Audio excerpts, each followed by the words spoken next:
Baik, Assalamualaikum dan selamat pagi. So, hari ni aku buat video start saja dan aku cuba buat video secepat mungkin lah.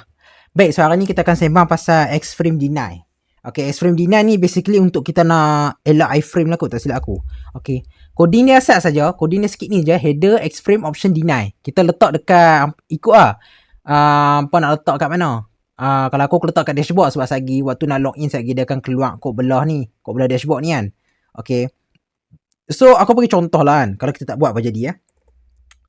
So ni aku buat cepat mungkin lah. Okay, so yang ni okay, kita dah login lah. Okay, boom, jaya. Okay, kita nak check dia, right click inspect network, reload page, dashboard. Tengok sini.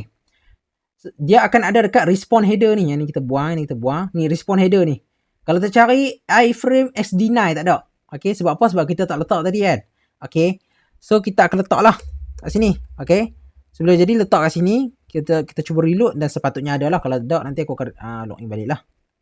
Tengok dia dah ada. Okay. So tujuan dia, kalau soalan minta lah, contoh soalan minta X-frame ke deny ke apa, kita buat. Okay. Itu sajalah video kita kali ni. Tak panjang mana pun sebab aku pun nak pergi dah. Okay, so itu sajalah. Okay, sekian, terima kasih.